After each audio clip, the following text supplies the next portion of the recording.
Welcome back to Stuff About Money with your certified financial planners. I'm Xavier Angel, and I'm joined by my partner, Erik Garcia. How you doing, Erik? Man, I am doing good, Xavier. It is as we record, it is the Friday before Mardi Gras.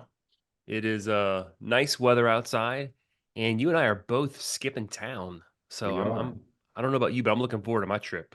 Hey, did you see my email response this morning to someone trying to plan a investment meeting on Tuesday at 9 a.m.? Did you see my Oh, response? yeah, about so it's like our investment selection committee. We get together with a couple other advisors and just for context, people, because Xavier likes to throw things out there, and like if you don't know what's going on, you're going to be lost. So, like, it's an investment policy committee that we get together and we talk through our investment portfolio selections, and they wanted to meet on Mardi Gras Day. Clearly, They're out of New Jersey. So my clearly, response they're was, yeah, only if you want us to be sipping on drinks with all kind of noise in the background and people yelling, "Throw me something, mister."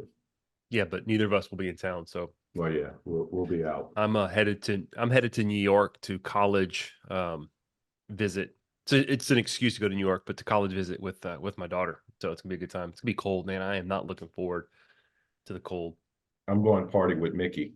No, you're gonna go party with the like 650 million little school-aged girls in Disney World dancing stuff. Yes. So Grace is Ooh, in the national championship or national competition for dance mhm. in Orlando Cool. later next week. So tell us about our guest today, Eric. Yeah, yeah. So I'm excited to introduce you to our guest. So Xavier and I, we are kind of emphasizing estate planning for the first half of this year, really talking through what does that mean to do estate planning with our clients. What's a will? What's a trust?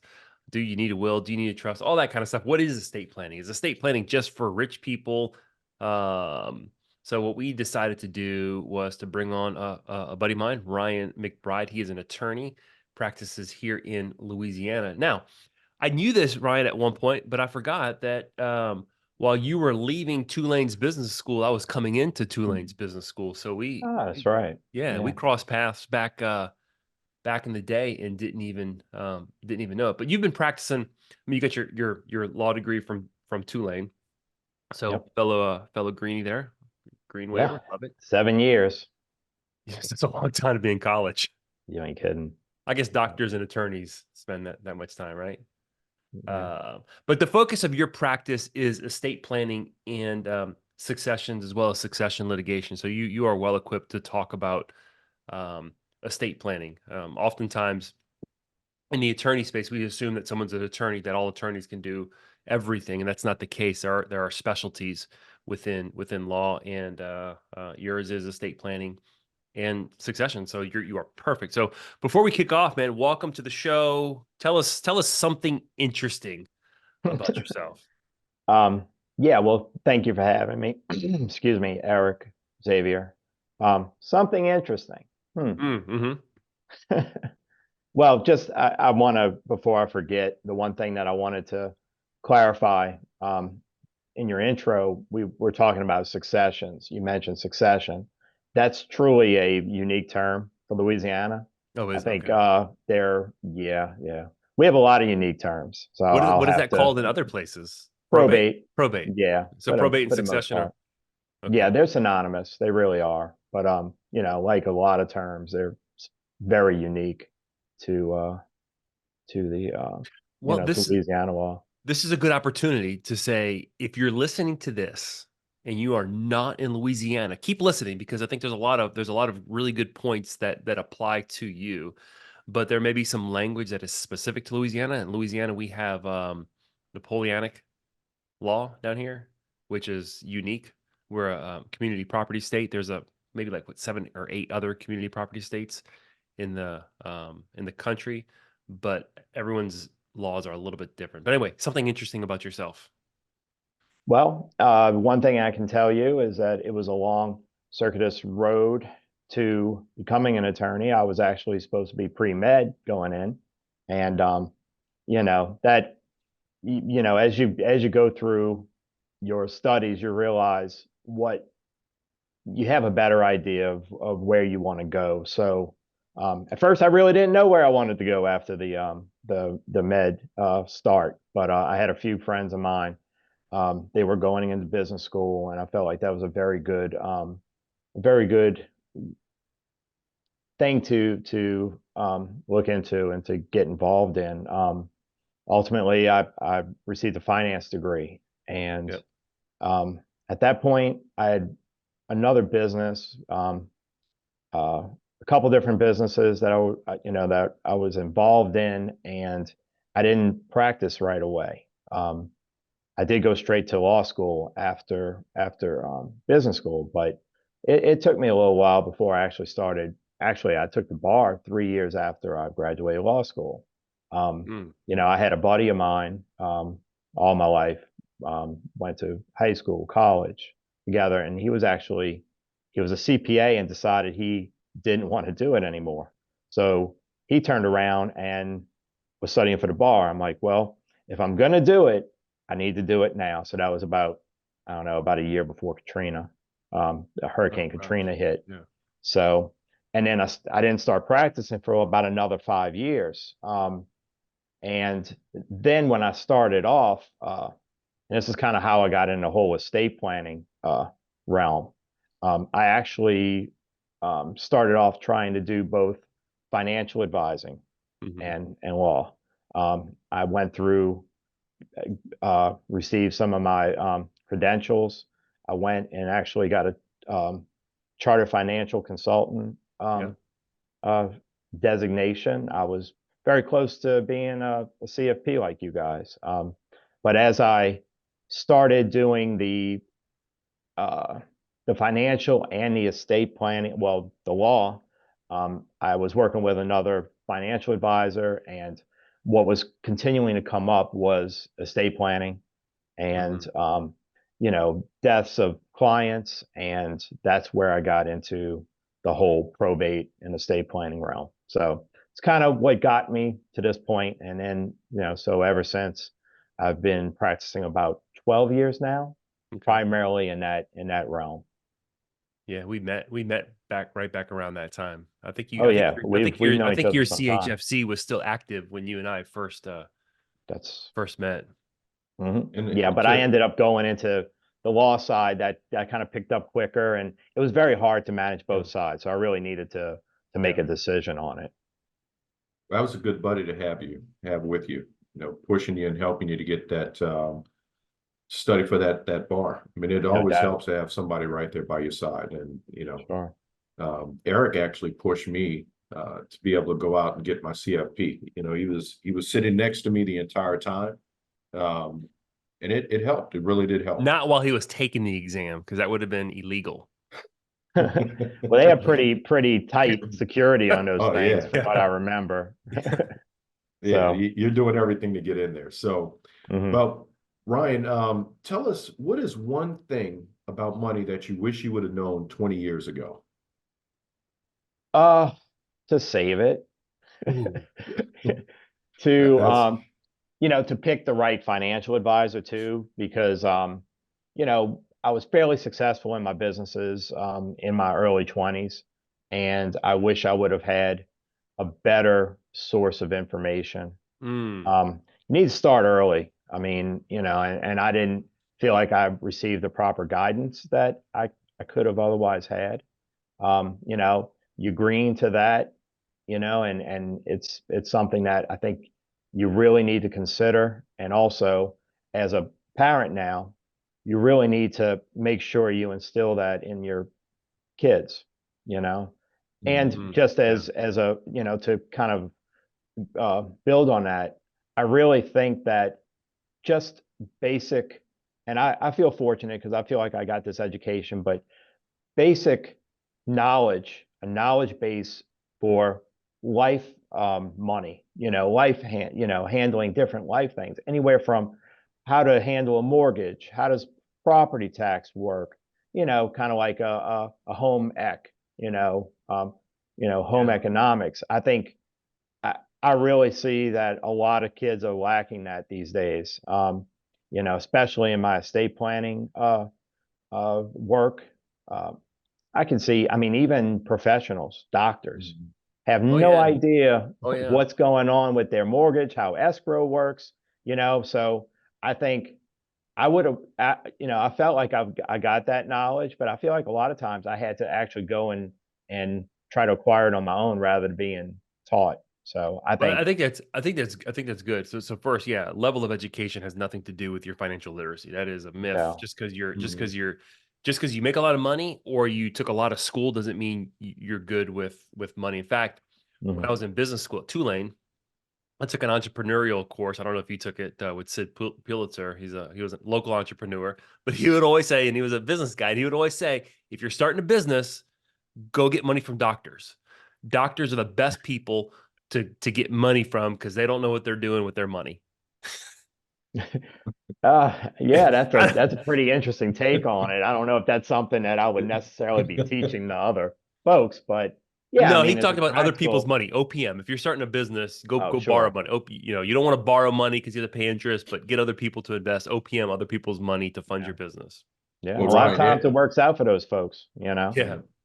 I just So had a conversation with a 23-year-old, and everything that you just mentioned, those are the same things that she came to me and told me. I actually told Erik that could be 2 or 3 different podcasts for us to spend time Oh, doing. So 100%. I'm starting to hear that. So well, let's jump into it. My first question for you is going to be, tell us what is an estate plan or estate planning, and who should be involved in it? Okay. Well, to start, who should be involved? Well, everyone. Um, Specifically, well, everyone should consider putting together an estate plan. Um, Spouses should do it together, because there are a lot of obviously interconnected assets and concerns. I can tell you that 70% of people out there don't have a last will and testament prepared and executed.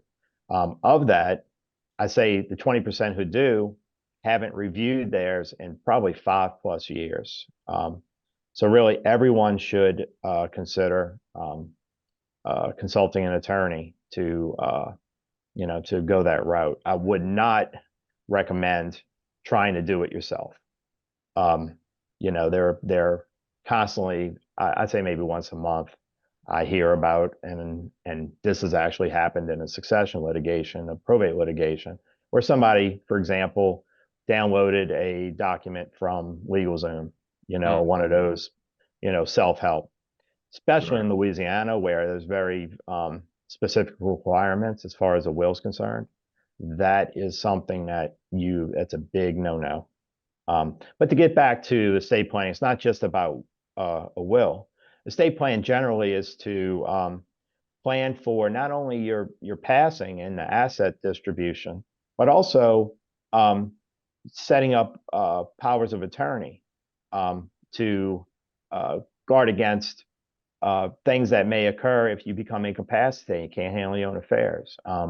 It's very important to have trusted people handle your person, handle your affairs, not only from a financial standpoint, as um, as uh, common as paying your bills, those sorts of things, keeping up with household stuff like that. But so that's typically a general power of attorney, a financial durable power of attorney, Right. So I primarily typically financial legal matters. I when I'm getting into that conversation, I typically will say that estate plan that allows you, or your thoughts, what you want to accomplish, what you want to do to continue after death, right? So Hmm. I'm laying all of those things out, and I'm Hmm. stating, what's going to happen with my bills, what's going to happen with my assets. So I'm able to tell my heirs, here's what I want to happen, correct? Well, absolutely. On the end of life, planning. Um, yeah, I mean, there are a lot of pitfalls if you don't have things properly in place. First of all, and to uh, uh, kind of go off of what Erik was saying earlier, we have civil law tradition, most have common law. There are a lot of differences, especially in our civil law here in Louisiana. quite often folks that think that certain people are getting certain assets, they are not getting those assets. There's a common misnomer that, you basically your spouse is going to just get everything, and that is not true. Before we hop into that, Yeah. before we get into the Mhm. specifics of that, we've been Yeah. talking about some of the tools, some of the I call it the suite of documents Hmm. that typically are part of an estate plan, but even Sure. more broader. When I think of estate planning, and correct me if I'm wrong, estate planning just isn't about like you said, planning for dying, right? Mhm. Estate planning in its truest form is accumulating, managing, and then ultimately distributing or transferring that wealth. And the reality is, the accumulating part is done while you're alive. The management of that wealth is done while you're alive. Mhm. The transfer of that wealth is often done after you die, but oftentimes it's done while you're alive. So estate planning isn't just about end of life planning. Estate planning is what we're doing right now.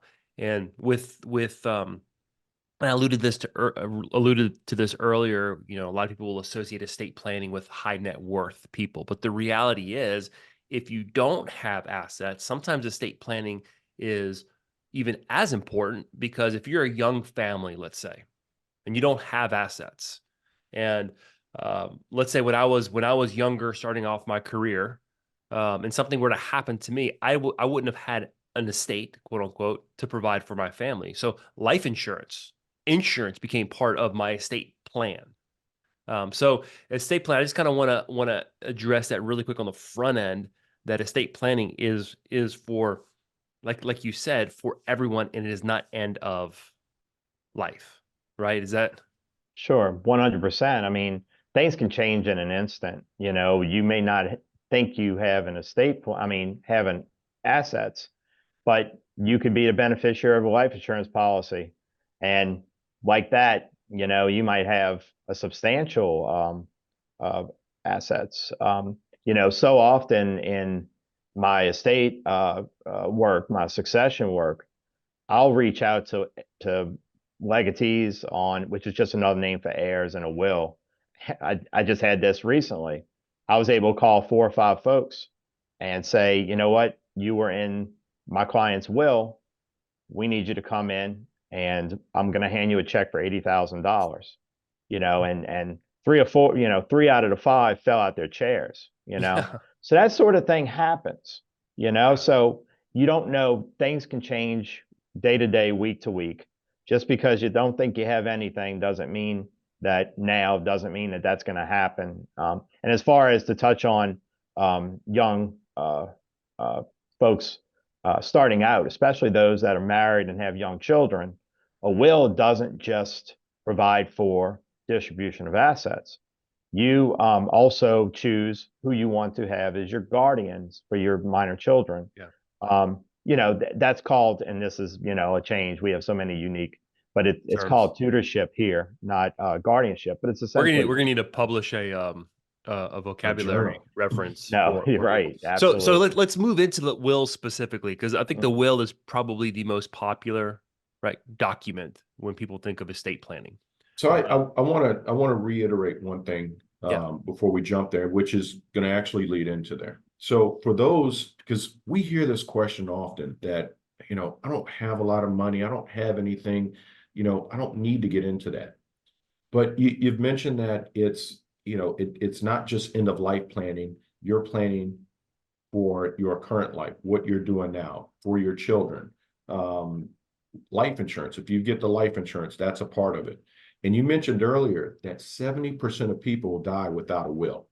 That's a huge number.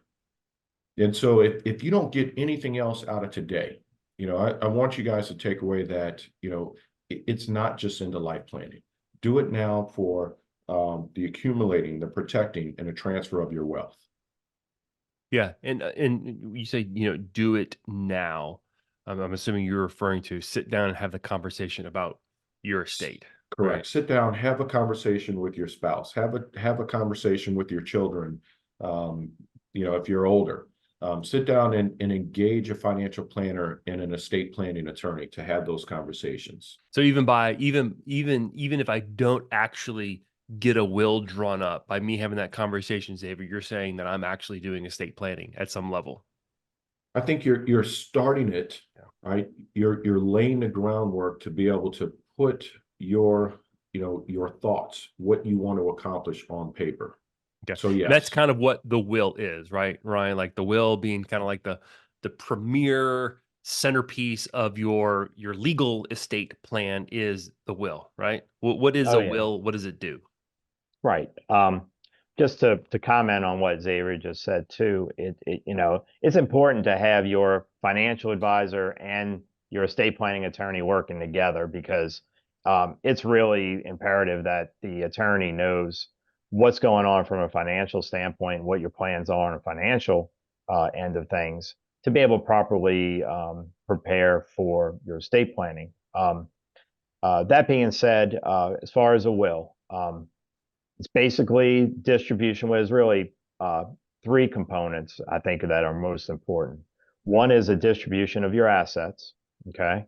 Um, who's gonna, if you have minor kids, who's gonna be the guardian of that child or children? I think this is probably universal for the most part, state to state, but essentially it's best interest of a child.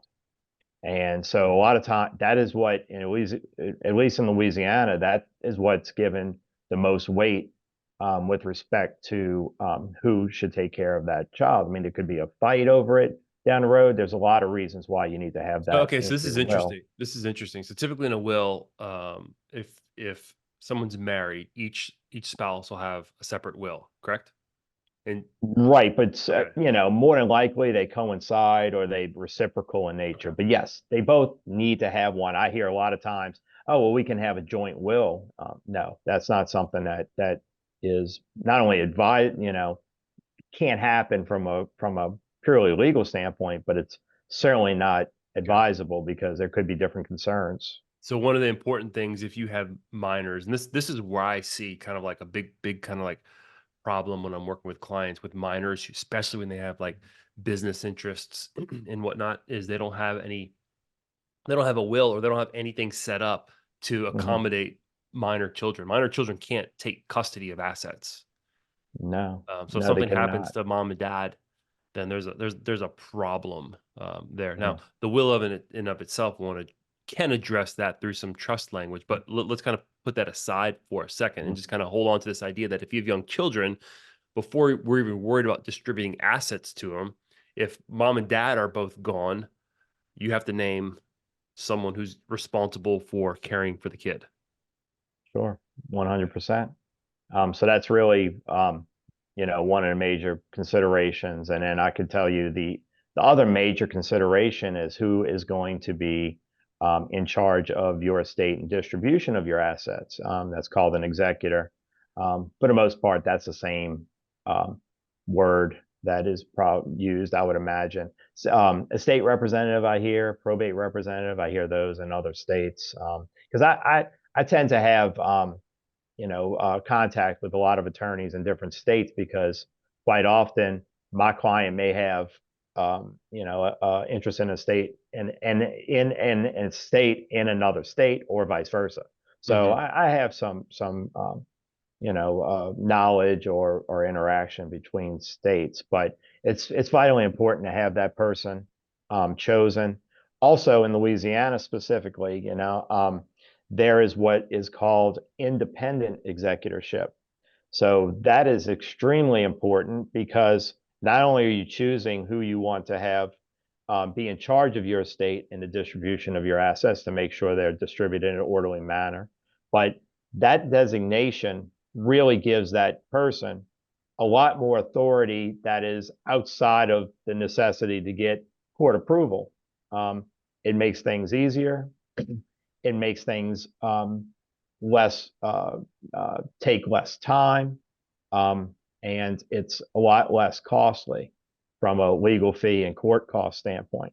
So it So, just is that a simple designation, like or a simple yep, statement in your trust that says the executor or executrix is independent? Yes. So, I mean, it's one line in all my wills. Basically, my executor can serve as an independent executor, and I reference the specific statute that allows for that designation. That's one of those things you'd never know if you download on LegalZoom. This is a good will, right? It's a good. Okay, so we talked about the guardian. That person is someone who would, typically I say that's going to be someone who you trust to instill your values into your kid, that would raise the child until their age of majority. The executor or executrix doesn't necessarily, they just need to be someone who you trust getting crap done, right? Right now, one thing to think about, a lot of times it's going to be the same person throughout. Because especially if all your estate's going to your minor children, because, if you're going to trust that person with the guardianship, with the potentially trusteeship, Mhm. like you touched on earlier, then it's going to be a lot easier transition if that person is also the estate representative, because basically they can accumulate all the assets, liquidate, or try to put it in a put the estate in a position where then it can be transferred to a trust for the minor kids, and then managed appropriately. So we keep talking about trust. And we're going to get to that a little bit more here. But essentially, if you have minor kids that are inheriting your assets, they can't take custody of money. So typically, the court, if one doesn't already exist, the courts will have some ruling that says there needs to be a trust to take custody of these assets. That Yeah, I mean, you can have that sort of trust established by court. Another thing, excuse me, to really consider is that you do not want a substantial amount of money going into the hands of a child when they turn the age of 18. 100%. Um, Yeah. Yeah. and a lot of times I'll encounter situations where my client has their minor child straight as the beneficiary of their life insurance policy. So let's say, it's $500,000 policy. If you don't have that going into a vehicle where you're giving guidance as to how that money is supposed to be spent, then age 18, guess what? They get, Mhm. $500,000 in their hands. And like we talked about Seen earlier, it, yeah. young folks don't know how to handle that kind of money. It's Let me gone within a year. let's sit here for a second. There's a couple things I just want to ask questions on that are important. Number one thing I want to point out is that life insurance beneficiaries supersede anything in your will. You can write in your will, so and so gets 100% of my life insurance policy if I die.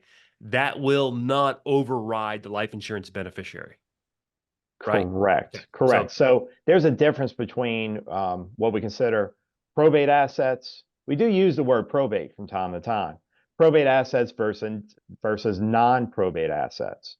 Um, Non-probate assets is exactly what you mentioned. It's anything with a beneficiary designation that never becomes part of the estate for purposes of your will. So life whether it insurance, be retirement account. Okay. correct, correct. Okay. Actually, the only time now there are circumstances where those proceeds do get into the estate, and that's when you don't have a named living beneficiary. Yes. Okay. And that's why I really encourage clients to make sure they have a first and then a contingent choice on their life insurance beneficiary, Yeah. so that that's not something that happens, because a lot of times that money may end up in the hands of folks that they don't want that money to get to.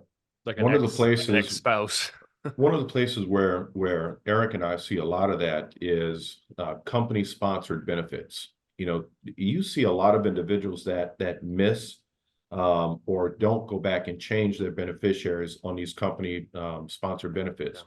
whether it's a life insurance piece through the company, whether it's a 401k or any retirement plan through the company. So that's something that we stress to people when we sit down and we're reviewing stuff is bring your benefits in. Let's look at who your beneficiaries are. So that's a great point. So okay, so beneficiaries on life insurance contracts, retirement plans don't overrule the will. The will lose every day in court. So if I die and I have minor children and I do not have any any trust language as part of my will or establish any trusts, there will be most probably through some court order a trust established for the benefit of the kids, at which point typically at 18 they'll take, or at whatever age of majority in the state, the kids will take control of the assets. Or can you do some like whoever's creating the trust, can they get a little bit more creative and put some more, I mean, teeth or strings attached to that money, or delay when the beneficiaries receive it? No, I mean, the court doesn't have authority to set those parameters, So that, but, okay. typically, typically, I'd say 9 times out of 10, the person who ends up being the tutor, or the guardian, let's say if the person doesn't have a will and names it, like that person, like let's say, for example, it's a sibling. Usually the court just awards that sibling the authority to be able to handle the assets for the minor child.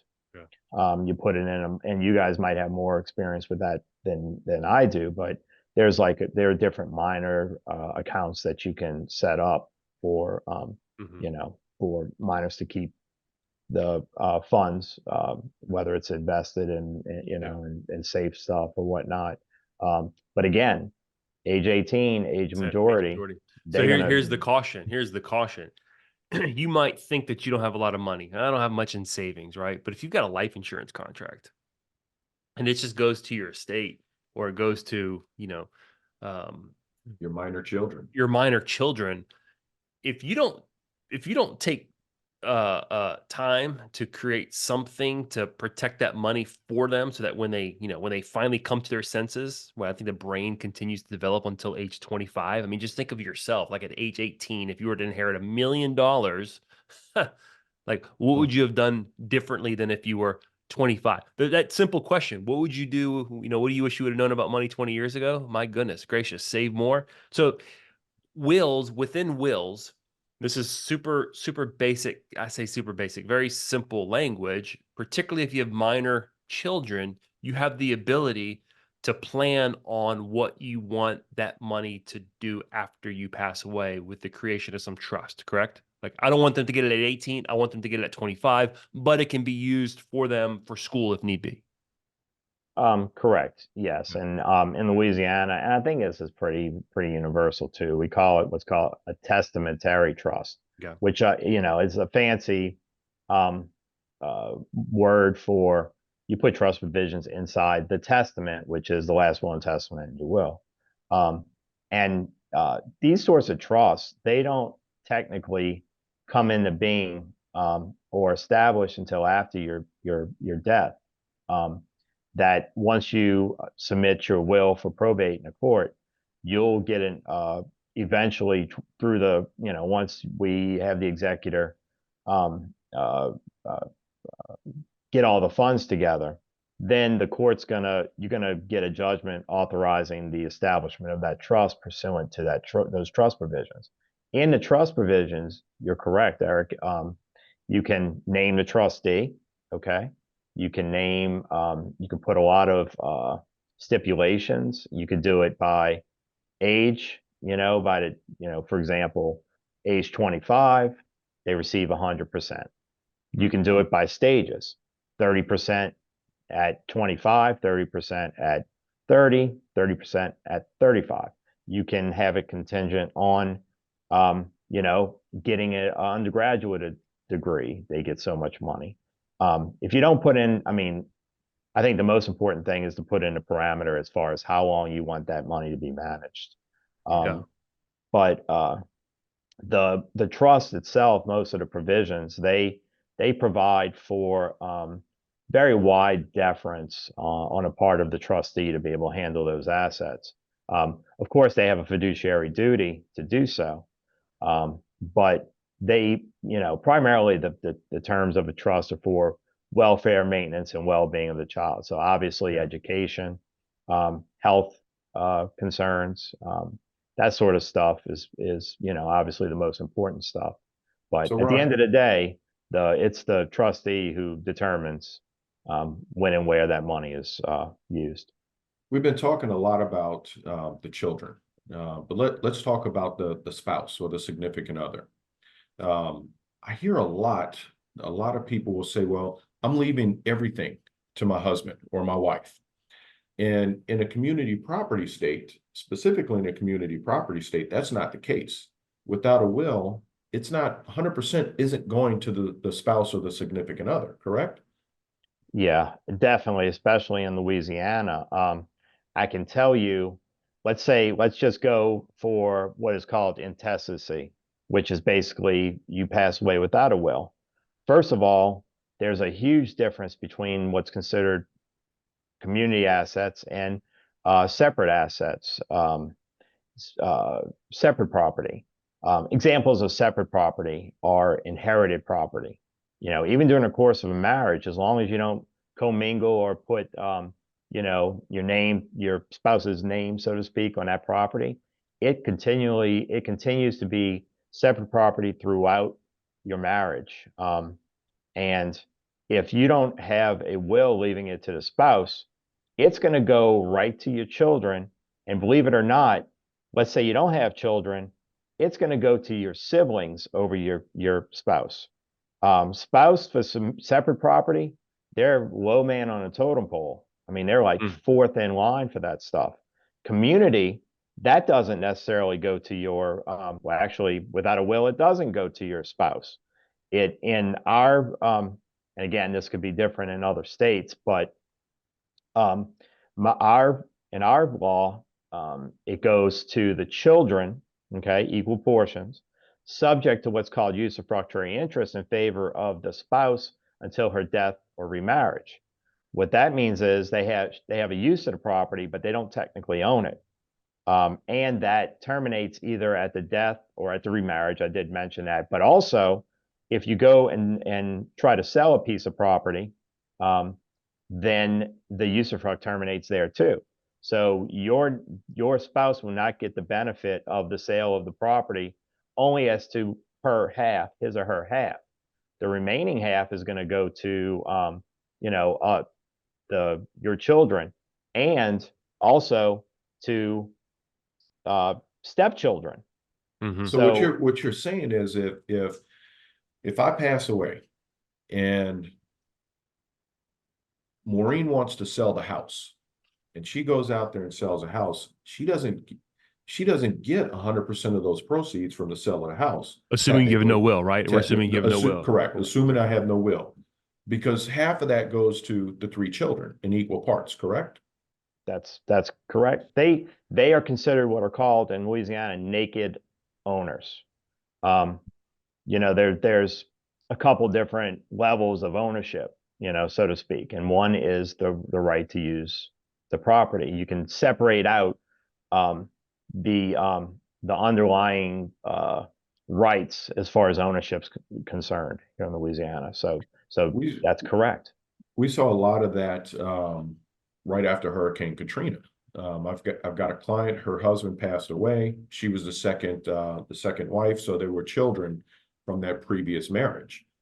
When that insurance check came in, she had to get all three children to sign off on that check in order for the insurance company to give her the proceeds to be able to go in and start the repairs or even sell that home. So another reason for us to make sure we are, you know, doing the planning from a planning standpoint. Right. Yeah. I've seen a lot of that in Hurricane Ida too, just recently. It's triggering me. Hurricane Ida, Hurricane Katrina. No more hurricanes. Let me just add one more thing. Not only for ownership, but purposes. Let's say the surviving spouse can't afford the note anymore and she has to refinance. Guess who has to agree to that refinance? The naked owners, you know. And again, there could be a real, you know, you never know what the dynamic is between a stepmom and a stepkids. A lot of times those folks don't get along. So yeah, right. What if those children are still minors? Let's 16, 17 years old. What happens in that case? Then they're what we would call natural tutors, which would be their parents would be in charge. So potentially you got an ex-wife that is, you know, involved in the circumstances surrounding the current spouse's property. So yeah, that can definitely, I don't know if I've ever really seen that in my practice, but most certainly that could be possible. I think most people listening to this, and we could probably go on and tell more stories, and maybe we should have you on just for like story time, like crazy stuff I you've have seen with the law. plenty. But I think Mhm. everyone could probably relate to like some crazy situation that happened that proper planning could have prevented, particularly in the estate planning space.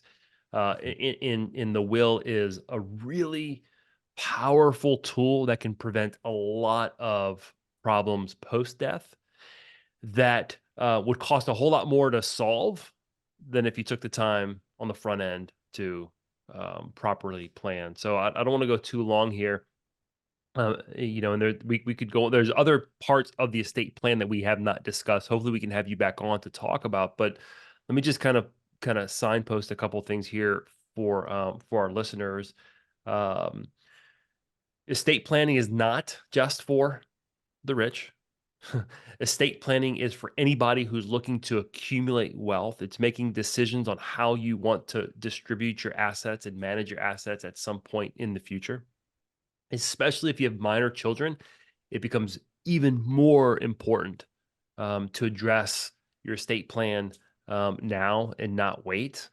Did I summarize that?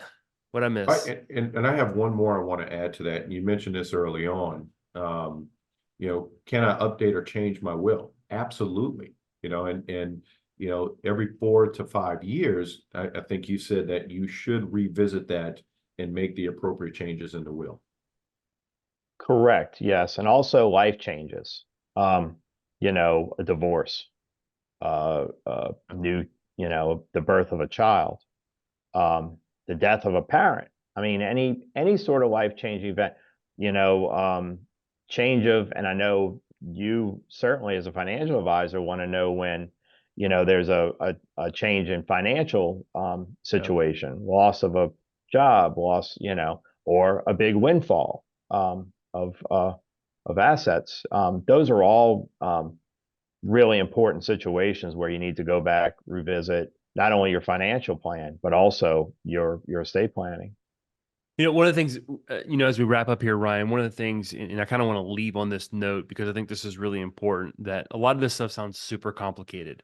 You and I, we've had a lot of conversations and we kind of align philosophically that simplicity typically always wins out over complexity. Um, there is some really, really high end estate planning topics that sometimes are appropriate, but generally speaking, there's some really basic stuff, really simple stuff that we recommend people have in place before you can get in the more complicated planning arenas. Um, because I have seen that a simple will, as basic as it is, can take several years to execute because mom and dad can't agree on who's going to take care of the kids. They can't agree on who's going to um, be responsible with money to name as trustee. So, on a very simple, basic level, before you go meet with your attorney, and these are the conversations that we have with our clients. A lot of times, have that conversation on who you want to be your guardian, have that conversation on who you want to be trustee, and have the conversation on who you want to be executor or executrix of your will. And oftentimes that could actually save you money when you go meet with an attorney. Because the last thing you want to do is pay a high dollar attorney an hourly fee to help counsel you on why your sister-in-law should be your or brother-in-law or whoever shouldn't be the trustee or guardian. So Ryan, any parting thoughts for us as we wrap up here? Well, you mentioned simplicity. A lot of times I've seen this before in my practice, and I know you guys know this term, it's analysis paralysis, you know. And what happens is that they either can't agree or they put their heads in the sand and don't think anything's going to happen. A lot of times I've had consultations with prospective clients and they've never come back. And guess what? One or both pass away and never did finish that Yeah. that planning. And Now it's all up in the air. I can tell you 90% of my litigation involves situations where there was no will in place. Wow. So I'll leave you with that. And I 90%, repeat that, 90% of your litigation happens because there's no will in place. yes, I mean the other 10 is a fight over whether or not a will is valid or not. Handwritten wills. I can have 2 podcasts based on handwritten wills, which Yeah. specific in Louisiana, it's called the holographic will. I think they're similar. All kinds of issues with that. So go to an attorney, get it done right, and prepare. Hope for the best, prepare for the worst. Ryan, thanks for your time. Xavier, anything you want to Thanks for your time, Ryan. Don't be in that 60 to 70% of people who die without a will. Start having those conversations now. Ryan, thank you for joining us today. It's been a pleasure. Thank you for having me. I really appreciate it.